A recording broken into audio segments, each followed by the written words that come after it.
तो आओ, अष्ट दिवस की ये साधना, ये अनुष्ठान आदिनाथ भगवान का पावन चरित्र, ये दिव्य गंगा हमारे जीवन को पावन और पवित्र कर रही है। जितना भाव लगाकर सुनेंगे, जितना दिल से सुनेंगे, चेक करना, कानों के साथ साथ दिल से भी सुन रहे हैं, आंखों से भी सुन रहे हैं, पांचों इंद्रियों से सुन रहे हैं और परमात्मा को अपने भीतर में जीवंत कर रहे हैं। आदिनाथ भगवान धर्म के, संस्कारों के, शासन के, समाज के सभी व्यवस्थाओं का आरंभ करने वाले, आदि, शुरुआत, आरंभ, प्रारंभ, ऐसे आदिनाथ भगवान। अगर जीवन में कोई मंगल शुरुआत नहीं होती है तो आदिनाथ भगवान का जाप करना शुरू कर दो। जीवन में सारी मंगल शुरुआत। बाहर कुछ भी नहीं है, हमारे पास बहुत कुछ है, लेकिन हमें उसका विश्वास और श्रद्धा होनी चाहिए। तो याद है कल क्या सुना था? याद है आपको?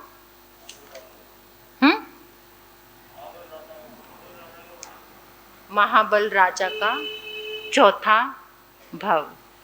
गीत की कुछ लाइनें भजन की गाऊंगी, उसके बाद प्रभु के इस पावन गाथा को प्रारंभ करेंगे। आदिनाथ कथा सुन लो, भव सागर तुम तर लो। आदिनाथ कथा सुन लो, भव सागर तुम तर लो। प्रभु भक्ति करके सब पापों को खत्म कर लो। आदिनाथ कथा सुन लो, भव सागर तुम तर लो। आदिनाथ कथा सुन लो, भव सागर तुम। जीवन में ये शुभ अवसर मुश्किल से आते हैं। तीर्थंकर महिमा को जो दिल से गाते हैं, हम पुण्यशाली बनकर, आओ पुण्यशाली बनकर कर्मों से जंग कर लो। प्रभु भक्ति करके सब पापों को खत्म कर लो। आदिनाथ कथा सुन लो, भव सागर तुम तर लो। आओ अब चलते हैं भव पांचवें की कहानी में, जहाँ स्वर्ग की माया है, मौजों की रवानी है। ललितांग बने प्रभु जी, स्वयं प्रभा को चाहते हैं। ललितांग बने प्रभु जी, स्वयं प्रभा को चाहते हैं। प्रभु भक्ति करके सब पापों को खत्म कर लो। आदिनाथ कथा सुन लो। ललितांग दीवाना है, कुछ और ना भाता है। मेरी जिंदगी हो तुम प्रिय, स्वयं प्रभा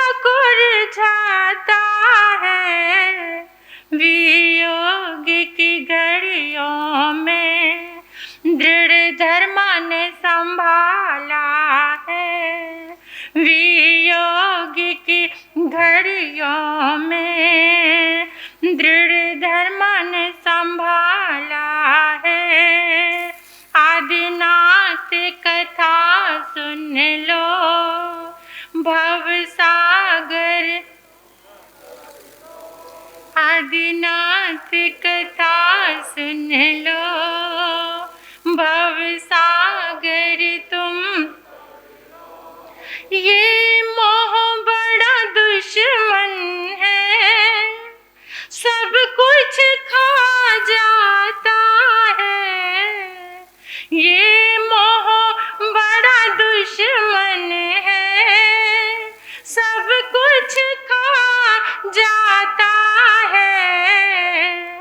तप साधना का धन भी वो दांव पे लगाता है।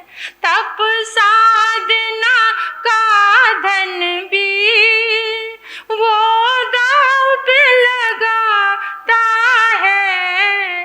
कर्म निर्जरा का साधन ना पापों में बदलो, कर्म निर्जरा का साधन ना पापों में बदलो। आदिनाथ कथा सुन लो, भव सागर तुम तर लो। आदिनाथ कथा सुन लो। राज ऋषि महाबल अंतिम समय 22 दिन का संथारा संलेखना। एक व्यक्ति जब साथ मिल जाता है ना उठाने के लिए, और वो बार बार प्रयास करता है तो जीवन उठ जाता है कितने बार। ऐसे ही मंत्री ने अपने राजा को उठा लिया, कीचड़ से निकाल दिया, भोगों के कीचड़ से। हमारी जिंदगी में भी काश हर पल कोई कीचड़ से निकालने वाला एक हाथ हमारी ओर बढ़ता रहे। संथारा संलेखना करके महाबल राज ऋषि ईशान देवलोक में पहुंच जाते हैं। वो चेतना ईशान देवलोक में देव शैया, आपको मालूम है ना, गर्भ से जन्म नहीं है, शैया फूलने लगती है। शैया पालक देव ने देखा शैया फूली, घंट नाद किया। जितने भी देव थे उस घंट नाद को सुनकर पास में आ गए। एक मुहूर्त में सारी प्राप्ति और 32 वर्ष का नौजवान 7 हाथ की काया उस शैया से प्रकट होती है और सब जय जयकार करते हैं और पास में खड़े होकर क्वेश्चन भी करते हैं, प्रश्न भी पूछते हैं। किम वा दच्चा किम वा बोचा, आपने क्या पुण्य किया, आपने क्या धर्म किया जो आपको ये देवलोक। तो वहां पर कितने ज्ञान होते हैं देवता को, अवधि ज्ञान से उस देव ने जिसको नाम मिला है ललितांग, अवधि ज्ञान से देखा, ओ मेरे मंत्री के उपकार से मुझे ये जीवन मिला है, ये स्वर्ग मिला है, ये देवलोक मिला है, ये रिद्धि, ये समृद्धि, ये देवी देवताओं की सेना, ये मुझे उसके उपकार से मिली है। उपकारी के लिए अंतर हृदय कृतज्ञता से भर गया। मैं कहाँ था और कहाँ मुझे पहुंचा दिया। अब तो विशाल देव परिवार है, देव देवियां सेवा बजाने के लिए तैयार खड़े रहते हैं। उन्हीं देव देवियों के बीच में एक बहुत अलग रूप सुंदरी देवी है, जिसका बोलने का अंदाज भी सबसे अलग है। सुभाषिनी, ऐसे बोलती है तो लगता है फूल झरते हैं, चलती है तो ऐसे लगता है कि पूरी कायनात चल रही है। इतनी खूबसूरत, इतनी सुंदर, हंसती है तो एकदम चारों तरफ बिजलियां चमकने लगती हैं।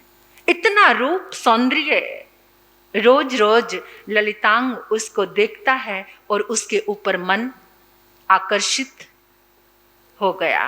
देवियां तो बहुत थी, लेकिन ललितांग के मन को वही देवी भा गई। इतना भा गई, इतना भा गई, अब जितना समय उसके पास होता है वो सारा टाइम स्पेंड किसके साथ?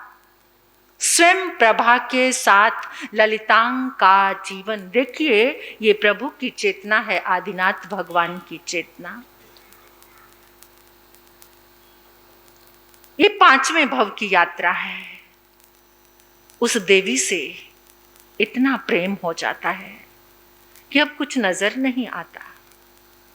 बस जो थोड़े बहुत कर्तव्य है उनको निभाने के बाद पूरा टाइम, लेकिन समय कभी एक जैसा रहता नहीं है।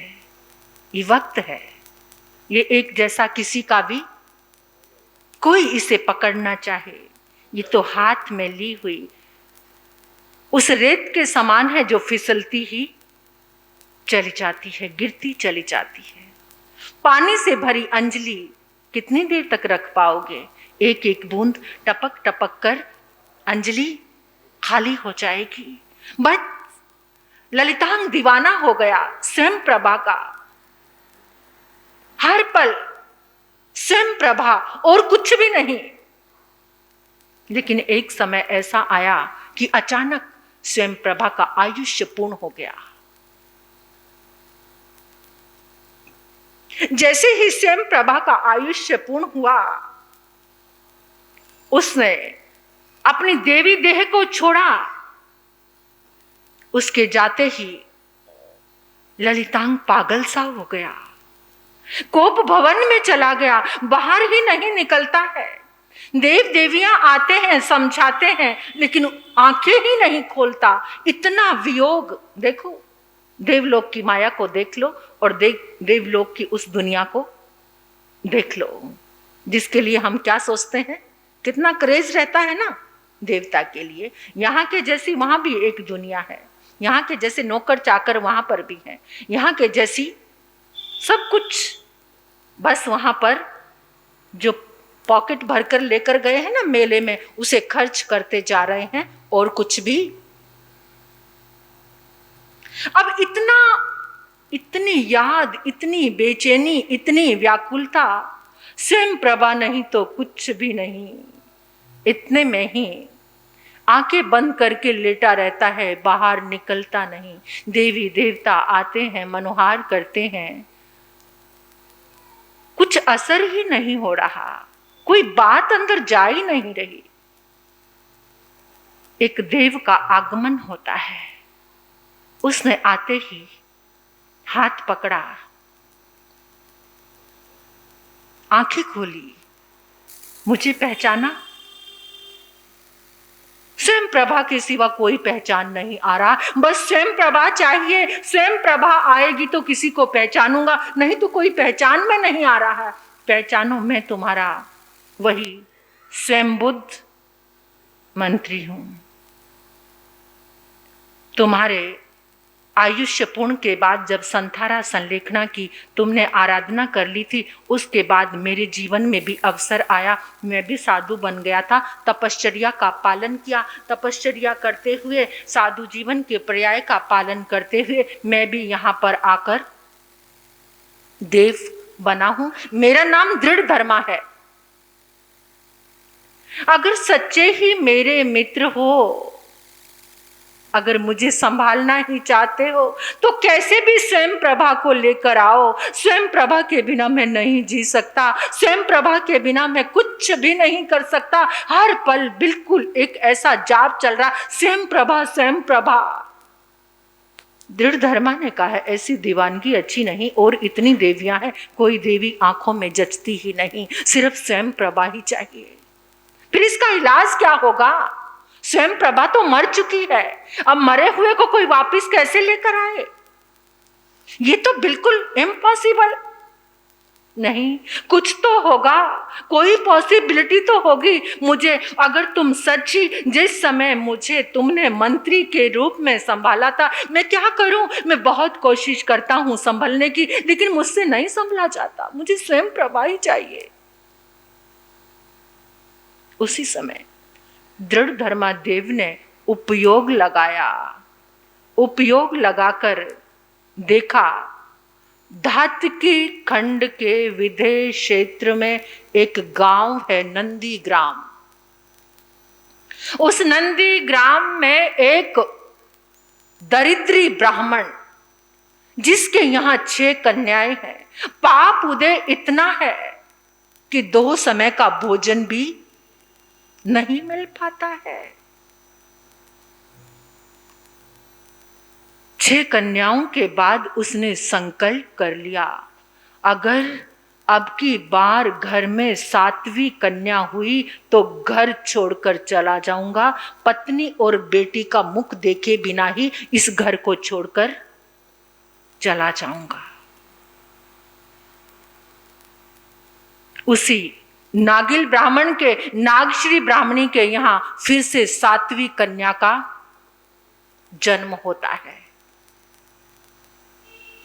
और पिता ने तो प्रतिज्ञा की हुई थी, वो छोड़कर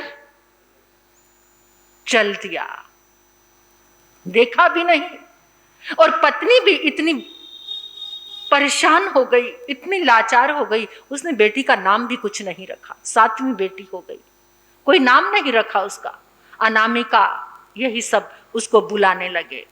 कहीं कहीं निर्नामिका भी उसका नाम आता है। गरीबी के थपेड़े खाते हुए, कहीं भोजन है कहीं नहीं है, कहीं उपेक्षा, कोई उसका ध्यान नहीं रखता। एक माँ ही तो थी, आगे 6 बहनें थी, वही स्वयं प्रभा का जीव कौन है? वो 7वीं कन्या, कोई उसका ध्यान नहीं रखता। बड़ी होने लगी, थोड़ी सी बड़ी हुई। एक दिन उसने क्या देखा, किसी के घर में बहुत पकवान बन रहे थे। आकर माँ के पास जिद करने लगी, माँ तू भी ऐसे पकवान बनाना, कितनी अच्छी खुशबू आ रही है, कितने अच्छे पकवान हैं, मुझे भी वही पकवान खाने हैं। माँ कहती, यहाँ तो नमक के साथ रोटी खाने को नहीं है, पकवान की बात करती हो। अगर पकवान ही खाने, जाओ मेहनत करो, पर्वत पर जाओ, लकड़ियां काट कर लाओ, उन लकड़ियों को बेचेंगे, अगर कुछ पैसे मिलेंगे तो तेरे लिए कुछ पकवान बना दूंगी। पहुंच गई। जब 8वीं पर पर्वत पर पहुंची तो वहां पर एक अवधि ज्ञानी मुनिराज थे, उनकी धर्म देशना चल रही थी। उस निर्नामिका ने देखा कि ये मुनिराज चेहरा देखा, पहली बार ही देखा था, उनकी वाणी सुनने के लिए, और उसी समय वहीं पर बैठ गई और बैठकर सुन रही है। और चल रहा था, सुचिन्ना कम्मा सुचिन्ना फला भवंती, दुचिन्ना कम्मा दुचिन्ना फला भवंती। जो अच्छे कर्म करता है, अच्छा फल उसके सामने आता है, और जो बुरे कर्म करता है, बुरा। लेकिन जीव आत्मा नहीं सोच पाता कि किस तरीके से जब वो बुरा कर्म, उसको रस आ जाता है, इतना प्रमाद में आ जाता, पता ही नहीं चलता। कर्म के विषय में तुम बड़े भाग्यशाली हो, पुण्यवान है हम सब, जिनको ये पता है कि ये बुरा कर्म है, और ये बोध हम सबको मिला है। सिर्फ एक जिन शासन, एक परमात्मा अरिहंत की वाणी तुम्हें बता रही है कि क्या गलत है और क्या। दुनिया में कितने लोग हैं उनको पता ही नहीं कि ये गलत कर्म है, और गलत कर्म करने में उनका रस। अभी ये जो कश्मीर में हुआ है ना। अभी मुझे बड़े महाराज जी बता रहे थे कि एक बात सुन रहे थे वो, कि वो लोग कहते हैं, एक मुस्लिम बोल रहा था कि जो काफिर है अगर उसको गोंद गोंद कर मारो तो ज्यादा, क्या लगता है, ऐसी मानसिकता भी होती। गर्व करो इस जिन शासन पर, गर्व करो जिन वाणी पर, जिस परमात्मा ने कहा काफिर कौन है, तुम्हारा क्रोध तुम्हारा काफिर है, अहंकार काफिर है। अगर मारना है तो गोंद गोंद के इस अहंकार को मारो ना, इस क्रोध को मारो ना। ये ज्ञान सिर्फ किसने दिया है? हर प्राणी के अंदर अपनी आत्मा को का दर्शन कराने वाले ऐसे जिनदेव, ऐसी जिनवाणी। देखो, इस दुर्लभता को देखकर मेरी आंखें नम होती हैं। ऐसा ज्ञान परमात्मा देने वाले, हे प्रभु, उन सब के बीच में भी ऐसी सद्बुद्धि का जागरण हो, जो ये ही नहीं जानते अब तक कि काफिर कौन है। कौन? ये जीवात्मा जिसने हिंदू और मुस्लिम का ये शरीर धारण कर लिया, वो काफिर हो गए। काफिर तो वो है जो जन्मों जन्मों से तुम्हें दुर्गति का दर्शन करा रहा है, वो काफिर, वो चंडाल चौंकड़ी, वो काफिर है। सिर्फ इसका बोध किसने दिया? कौन देने वाले? ऐसे जिंदे मुझे गर्व होता है, मेरा हृदय गर्व से फूलने लगता है कि शासन की हमें शरण मिली है। ऐसा सौभाग्य सिर्फ हमको मिला है, हमको। ऐसी सद्बुद्धि का जागरण हमारे पास आया है। वो सोच ही नहीं पाते किसमें, इस देह की प्रियाओं तक ही जिसकी दृष्टि सीमित रह गई है। हे प्रभु, उन सबको क्या देना? क्या देना? सद्बुद्धि देना। जहां पर कौन कर्म कर रहा है, कौन भोग रहा है, कर्ता और भोक्ता, इस कर्म सिद्धांत को देने वाले मेरे जिनवर, मेरे परमात्मा, आदि से लेकर महावीर, ऐसी अरिहंत वाणी के दाता, कोटि कोटि नमन, कोटि कोटि नमन, कोटि कोटि आभार है। और उन सब गुरु भगवंतों को, आचार्य भगवंतों को, जिनके अथक प्रयास और मेहनत से आज ये जिनवाणी हमारे हाथों में है, हमारे बीच में। तो वहां उसी कर्म को सुन रही थी वो कन्या। कौन? निर्नामिका। दुचिन्ना कम्मा दुचिन्ना फला भवंती।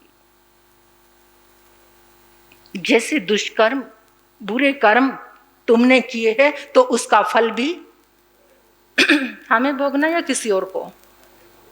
और भोगते भोगते दोष किसको देते हो? यहां तो कहते हैं हमें ही भोगना है। और जब जिससे दुख मिलता है, निमित्त को निर्दोष माना है आज तक? बता दो मुझे।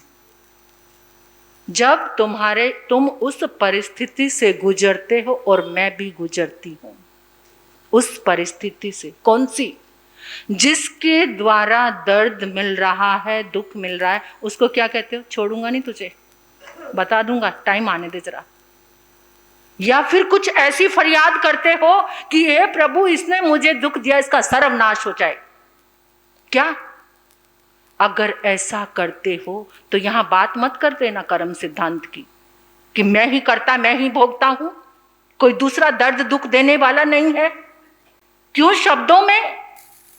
अगर ये अंदर नहीं आया तो सिर्फ इतना सा समझ, इतना सा अंतर है। ये कल कह रहे थे कि कौन भैया कह रहे थे कि मोक्ष कहां पर है? मोक्ष कितनी दूर है हमसे मोक्ष कितनी दूर है?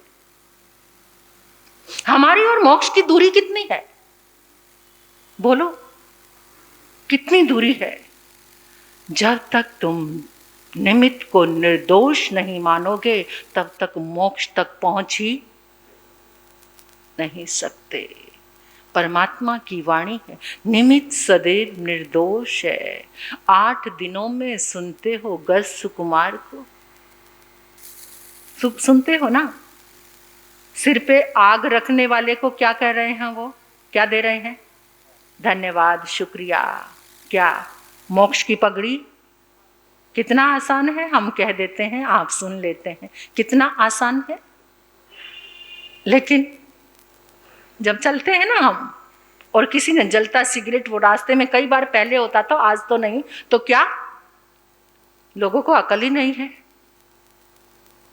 उस समय भी संभाव नहीं आया, किसी ने जलता सिगरेट फेंक दिया और पांव उसके ऊपर टिक गया, फिर किसको दोष दे दिया? ये क्या है? हम तो आज तक निमित्त को ही दोष देकर जी रहे हैं, तो कैसे कल्याण होगा? जिस दिन ये हो जाएगा, एक तो कभी कभी निमित्त उदय काल होता है निमित्त का, एक जो डेली निमित्त हमारे साथ मिले हुए हैं, कौन? बेटा बेटी, पति पत्नी, माता पिता, सास बहू, जेठ जेठानी, देरानी, यानी जो भी रिश्ते हैं वो क्या है? हमारे डेली निमित्त हैं, वो रोज के प्रतिदिन निमित्त। उन निमित्तों में हम उस निमित्त में हम कितना बैलेंस कर रहे हैं, कितना आपको कहाँ खड़े हुए महसूस कर रहे हैं, चेक करना। आज चेक करने की बात है। आपका कस्टमर धोखा देकर चला गया, आपको बहुत सारा माल लेकर चला गया, आपने क्या उसको निर्दोष माना है? माना है निर्दोष? नहीं माना। कब आएगी वो दृष्टि? कब आएगी? वो साधना है महावीर की, वो साधना है आदिनाथ की, वो साधना है कर्म सिद्धांत की। लेकिन नहीं, जब ये सब आने लगेगा तो वो निमित्त भी बदलने, जब निमित्त के लिए सद्भाव तुम्हारे हृदय में जागना शुरू हो जाएगा, जैसे सामने वाला कुछ बदल ही नहीं रहा, तो बोलो मेरी आत्मा इसकी आत्मा से क्षमा मांगती है, क्योंकि पूर्व में जो तुमने दिया है ना, अब उसके अंदर कोई करुणा आ ही नहीं रही, क्योंकि कर्म का बंधन ऐसा, तुम इतना अच्छा कर रहे हो, लेकिन फिर भी वो अपने आप पर अटल है कि तुम बुरे हो तो हो। और आके कहते हैं इंसान कि हमारे साथ मेरे अंदर इतना अच्छा भाव है उसके लिए, लेकिन वो फिर भी मुझे बुरा। इसका मतलब पहले जितना बुरा दिया है, जब तक वो चुकता नहीं होएगा तब तक उसके अंदर स्पंदन जागेंगे ही नहीं। लेकिन एक पुरुषार्थ है, कौन सा? अगर मेरी आत्मा इसकी आत्मा से क्षमा मांगती, अंदर ही अंदर 3 बार बोलना शुरू कर दो दिल से, मेरी आत्मा इस आत्मा से क्षमा मांगती है, पूर्व जन्मों की यात्रा में जो भी मुझसे अपराध हुआ है। अगर ऐसा हृदय का भाव आ जाए तो सामने वाला बदलना शुरू हो जाएगा। मुझे किसी ने ये बहुत अनुभव की बात बताई, एक बहू थी, कहते हमारे साथ मैं सब कुछ करती थी, लेकिन सास को मेरे प्रति कुछ भी भाव आता ही नहीं था। मैं पूरा दिन काम करती और जो देवरानी है वो कुछ भी नहीं करती, तभी उसी का गुणगान। कहते मेरे पिता ने मुझे सन्मार्ग दिया और कहा बेटा तू रोज उसकी आत्मा से क्षमा मांगनी शुरू कर दे, देखना उसके अंतर के भाव बदल।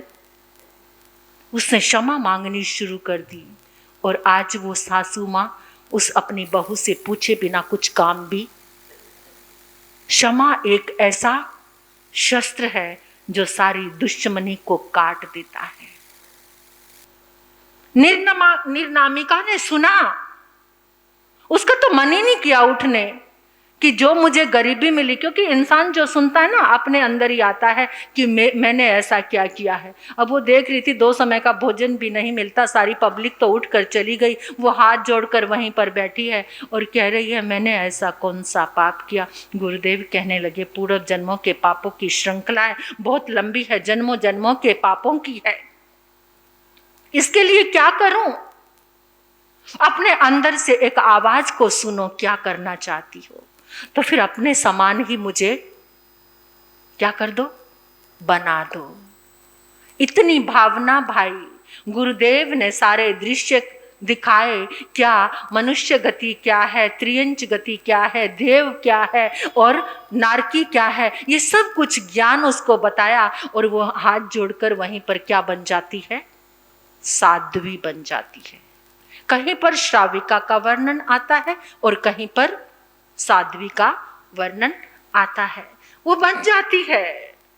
आज्ञा कोई मना करे, ये तो कोई वहाँ इशू था ही नहीं, क्योंकि वो तो पहले ही बेचारी फालतू थी जिसका नाम भी नहीं रखा गया था। तो वो साध्वी बन जाती है, खूब तपश्चर्या करती है। ये कौन देख रहा है? कौन देख रहा है? ये दृढ़ धर्मा ललितांका, वही स्वयं बुद्ध मंत्री की जो चेतना थी। अब वो दृढ़ धर्मा, और दृढ़ धर्मा ने कहा, देख देख ललितांग, एक क्ल्यू मिल गया तेरी स्वयं प्रभा मिलने का। क्या? तेरी स्वयं प्रभा वहां साध्वी बनी हुई है, जा अपना रूप लेकर चला जा, उसके पास एक ताकत आ चुकी है। तू जाएगा, वो तुझे पहचान जाएगी, उसे जाति समरण ज्ञान हो जाएगा, फिर से तुझे पाने के लिए वो कुछ ना कुछ प्रयास जरूर करेगी। ललितांग की तो कलियां खिल गई। जो अब तक उठने को तैयार नहीं था, उठा, अपने रूप को संवारा, सजाया, रूप को बदला, और एकदम खूबसूरत जो ललितांग स्वयं प्रभा के साथ आमोद प्रमोद करता था, वही ललितांग चल पड़ा वो घाटकी खंड के उसी नंदी ग्राम में, जहां पर वो निर्नामिका साध्वी के रूप में, उसकी तो आंखें बंद है, साधना कर रही है। आहट हुई, एक खुशबू का झोंका आया, उसी खुशबू से एकदम आंखें खुल गई, मुस्कुराने लगी, सामने देख रही है, अंदर का अनुराग सा उमड़ने लगा। अनुराग इतना उमड़ा कि जाति समरण ज्ञान हो गया। और वहां उस निर्नामिका ने एक प्रतिज्ञा कर ली। क्या? मैंने साध्वी बनकर जितना तप किया है, इसका फल ये हो कि मुझे यही देव बेच दिया। किसको?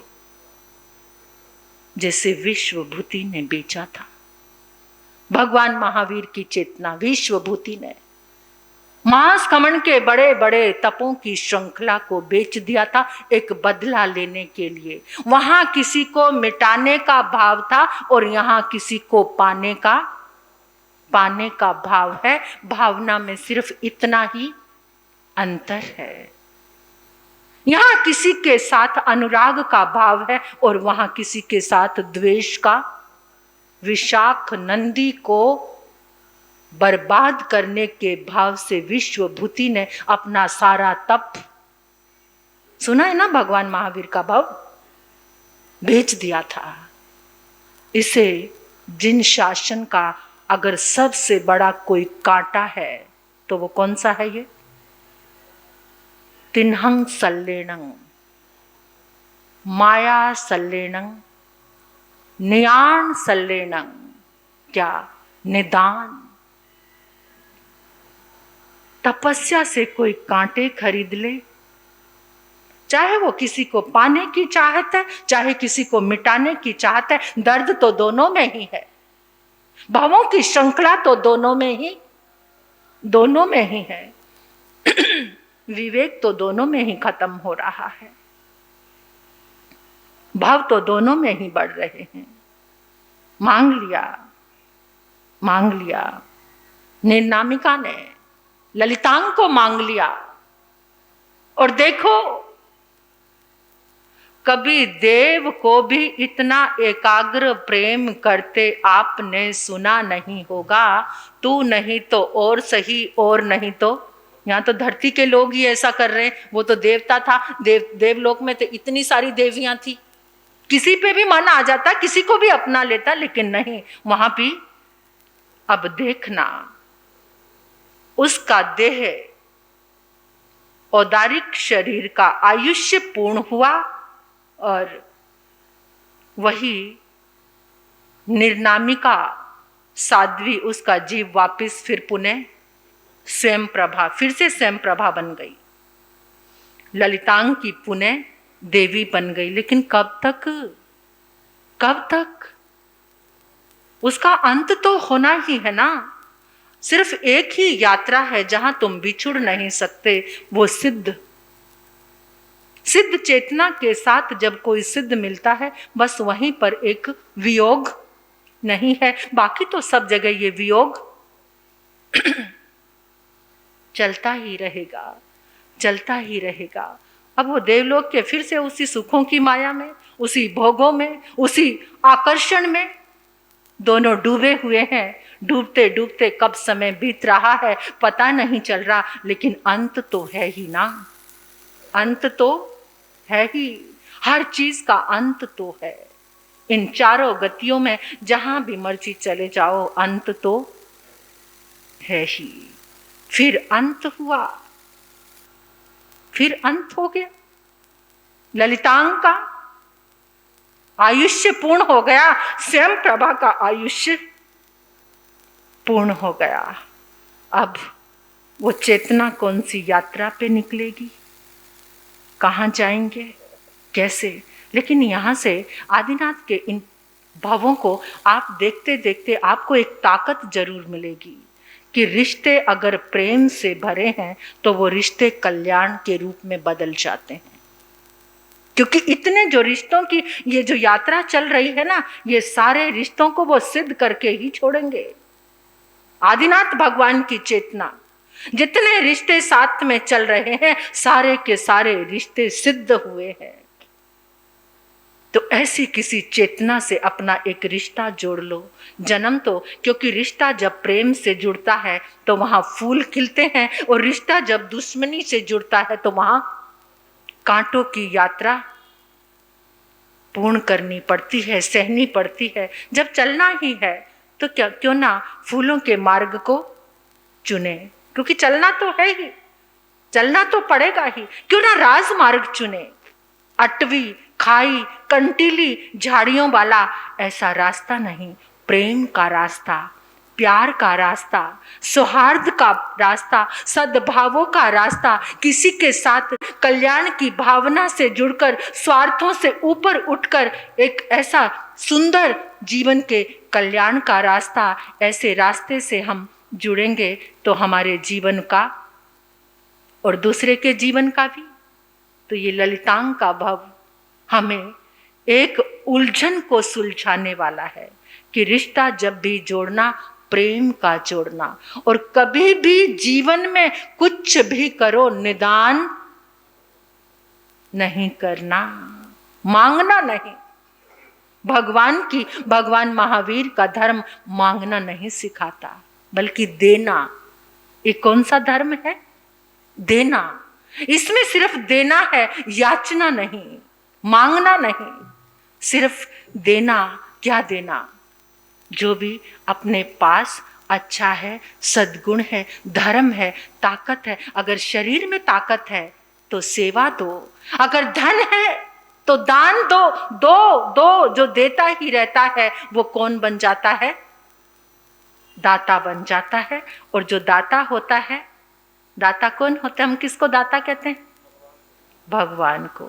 जो हर समय देने देने का भाव रखता है वो एक दिन भगवान बन जाता है। धन मिला है तो दान दो, तन में शक्ति है तो सेवा दो। अगर कुछ भी नहीं मिला तो कम से कम सद्भावना तो दो, सबके लिए मंगल कामना तो करो, हर जीव के लिए मंगल भाव तो दो।